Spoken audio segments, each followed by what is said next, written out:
तो आज हम डिस्कस करेंगे बी फार्मा डी और डी फार्मेसी का फर्स्ट ईयर का जो सब्जेक्ट है फार्मास्यूटिक्स, उसमें हमारा टॉपिक आता है पाउडर।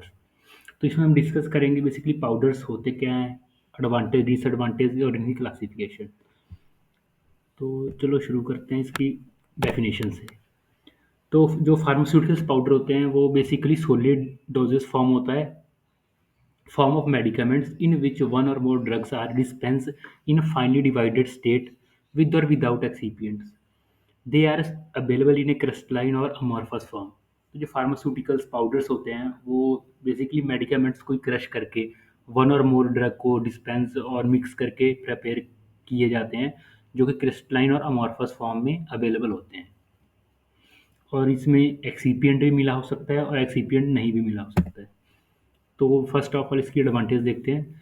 तो powder are more stable than liquid doses form. तो जो हमारा पाउडर्स होता है वो मोर स्टेबल होता है as compare to liquid doses form. तो इसमें होता क्या, पाउडर्स हमारा अ, जो लिक्विड होता है उसमें हमारा जो सिरप है उसमें केकिंग हो जाती है उनकी, फ्लक्यूज बन जाते हैं, फ्लूक्स बन जाते हैं उसमें। और जो एक्टिव फार्मास्यूटिकल इंग्रेडिएंट वो सेटल डाउन हो जाता है कई बार नीचे। ठीक है। तो जो इसमें हमारे पाउडर्स में सब प्रॉब्लम्स नहीं आती, तो इसलिए ये लिक्विड से कंपेयर स्टेबल है ये powder doses form. The chance of incompatibility are less है as compare to the liquid doses form. तो वही इसमें इनकम्पैटिबिलिटी लेस है, ठीक है, लिक्विड डोजेज फॉर्म से। The onset the action of powders drug are rapid as compared to the solid dosage form. Example, tablet capsule. Due to the smaller particle size of the body, of the powder, it get dissolved easily in the body fluid. तो इसमें होता क्या, जो onset action है हमारा powder का वो हमारा fast as compare to tablet and capsule, क्योंकि जो हमारे टैबलेट होते हैं वो शुगर कोटिंग है और भी एंटेरी कोटेड आते हैं, तो इसमें जो कोटिंग है उसको भी डिज़ोल्व करना होता है, फिर बाद में वो डिज़ोल्व होते हैं, फिर वो इंटेस्टाइन से एल्वलाई से वो हमारे माइक्रोबिलाई से अब्जॉर्ब होते हैं। तो कैप्सूल में भी यही होता है, सॉफ्ट जेलेटिन कैप्सूल होते हैं, हार्ड कैप्सूल होते हैं। इसमें पाउडर जो है वो स्मॉलर पार्टिकल साइज है इसका, और ये ईजिली हम ऑब्जॉर्व हो जाता है माइक्रोबिलाई के थ्रू, और अपना जो कि एक्शन है वो शो करता है। नेक्स्ट हम देखते हैं इसकी एडवांटेज। इसमें large quantity of powders drug can be administered in the patient orally by the dissolving और mixing the powder in a suitable liquid. तो इसमें क्या है, जो लार्ज अमाउंट है, क्वांटिटी है पाउडर्स की, उसको हम एडमिनिस्टर करवा सकते हैं पेशेंट को इजीली, ऑरली ओरली उसको इजीली हम एडमिनिस्टर करवा सकते हैं, मिक्स करके उसको सुटेबल लिक्विड्स में, चाहे वाटर में या मिल्क में या और किसी लिक्विड के साथ उसको हम दे सकते हैं, जो कि हम और डोसेज फॉर्म के साथ नहीं कर सकते।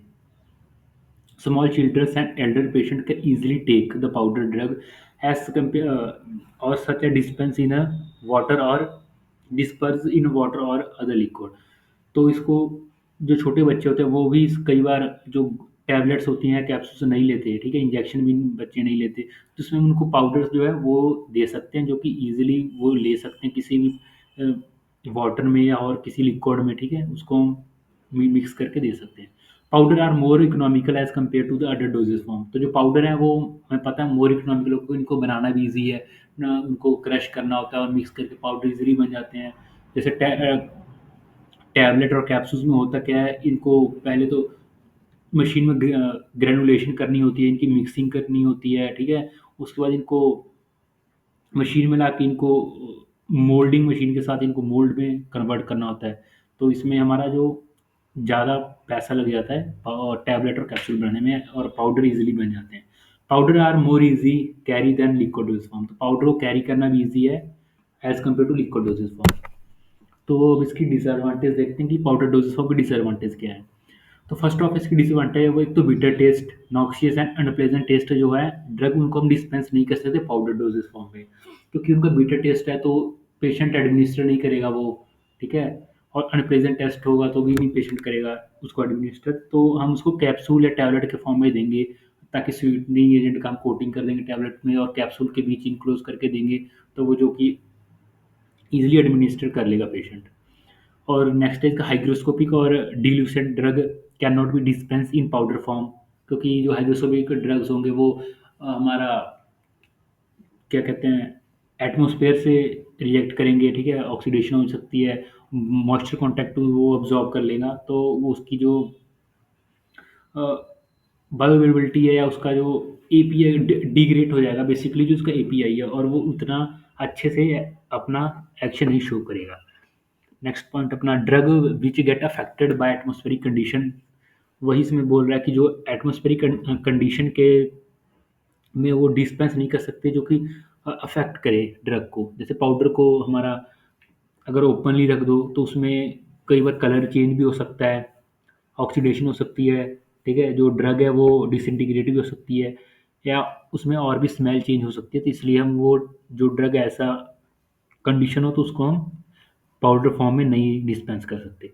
Dispensing of powder is a time consuming, और जो डिस्पेंसिंग ऑफ पाउडर की वो टाइम टाइम कंज्यूमिंग होगी। इसको पहले वे करना, पाउडर को कितना वे बनाना है उसको वे करना, फिर उसको पैक करना, और फिर उसको फाइनली डोजेस फॉर्म में प्रिपेयर करना, जिसमें टाइम लगता है। और टैबलेट प्रिपेयर आती है, उसको बस काउंट करके दे देना है कि कितनी देनी है, 4 टैबलेट्स या 5 टैबलेट्स। नेक्स्ट हम देखते हैं क्लासिफिकेशन। तो पाउडर की क्लासिफिकेशन में पाउडर फॉर इंटरनल यूज, इसमें पहला आता है मेरा divided powder, second bulk powder. तो डिवाइडेड पाउडर में भी ये दो हैं, एक सिंपल पाउडर है और एक कंपाउंडेड पाउडर है। और बल्क पाउडर में हमारा एंटासिड, लग्जेटिव, डाइट्री। तो फर्स्ट ऑफ ऑल हम देखते हैं पाउडर फॉर एक्सटर्नल यूज।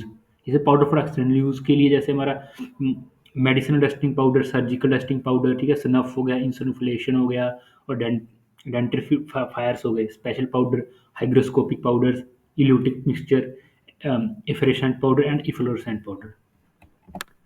तो फर्स्ट ऑफ ऑल हम बात करते हैं डिवाइडेड पाउडर की। तो divided powder these are the powder that are not supplied in a bulk.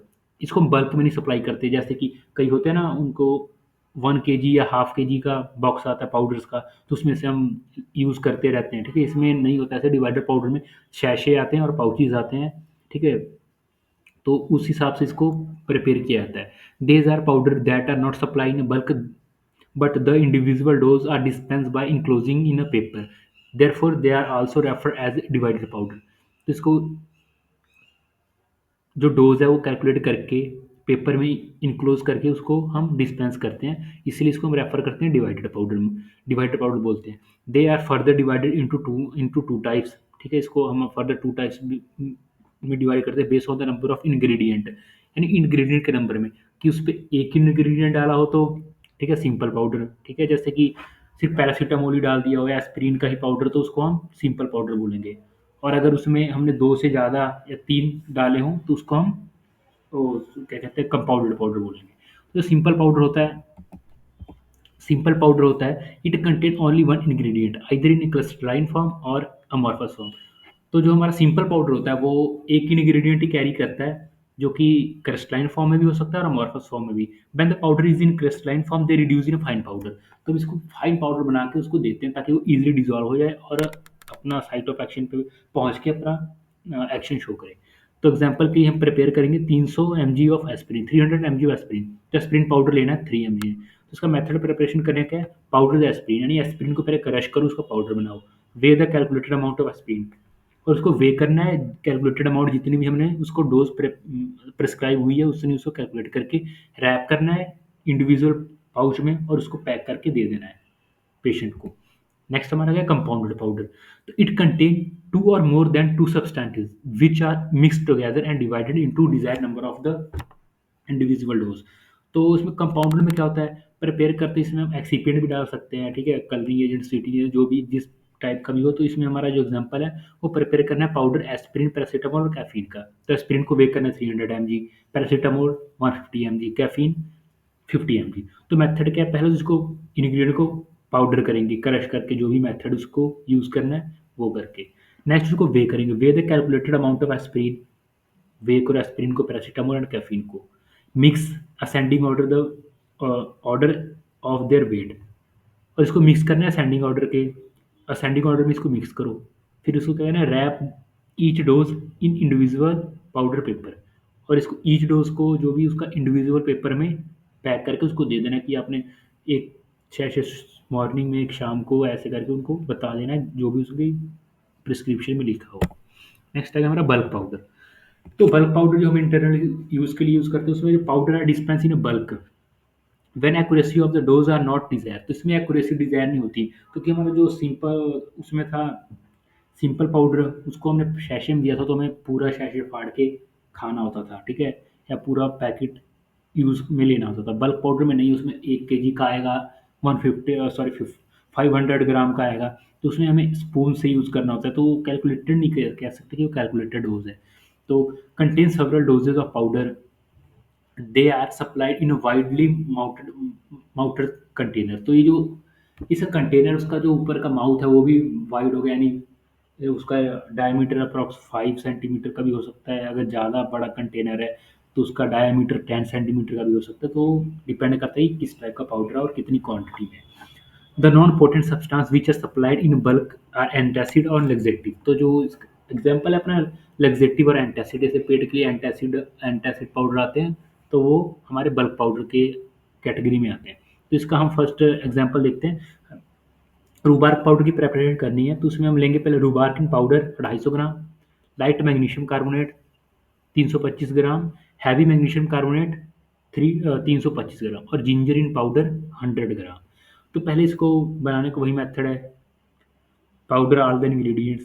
पहले सभी इंग्रेडिएंट्स को पाउडर करो टिचुरेशन मेथड के थ्रू, और सॉरी पोटर मोटर एंड मिक्सचर या मिक्सचर के थ्रू आप ग्राइंडर यूज़ करके मिक्स कर सकते हो, जो भी आपके पास उस टाइम मशीन है या इक्विपमेंट अवेलेबल हो, वैसे आप उसको इंग्रेडिएंट को पाउडर करो, वे द रिक्वायर्ड क्वांटिटी, और फिर उसको जो जितनी भी क्वांटिटी रिक्वायर्ड है उसको वे कर लो, मिक्स करो असेंडिंग ऑर्डर में जैसे बताया था पहले, उसमें मिक्स कर लेना है एंड ट्रांसफ़र करना है कंटेनर में, जो भी वाइड माउथ कंटेनर है उसमें ट्रांसफ़र कर देना है। नेक्स्ट हमारा powder for external use, dusting powder हो गया, ठीक है, they are externally use powder, external use bulk powder, they are flowing very fine powder होते हैं। ये हम इसको यूज़ करते हैं एंटीसेप्टिक, एस्ट्राई एजेंट, अब्जॉर्बेंट एंड लुब्रिकेंट, जो हमारे पाउडर हो गए वो हम यूज़ करते हैं। Method of sorry medical dusting powder, then apply on superficial skin condition, ठीक है, एंड स्टरलाइज इज इसेंशियल। तो इसको यूज़ करते हैं जो हमारा मेडिकल डस्टिंग पाउडर होता है, जैसे कि हमारा गर्मियों में हम यूज़ करते हैं ना पाउडर घमौरियों के लिए, तो वो बेसिकली यूज़ होता है स्किन के लिए, स्किन में रैशेज़ हैं या कोई भी रेडनेस आ गई है तो उसके लिए पाउडर्स आते हैं हमारे। टाल्क आ गया, it act as a lubricant use to enhance the flow property of the powder. तो जो फ्लो प्रॉपर्टी है कि हम पाउडर को एक जगह अगर हम फ्लो करें तो वो इजीली रब करने पे स्प्रेड हो जाए पूरी बॉडी पे, तो टाल्क का यूज़ हम करते हैं। स्टार्च होता है, it act as absorbent, absorb the water portion of bound and get stuck on their part on that part.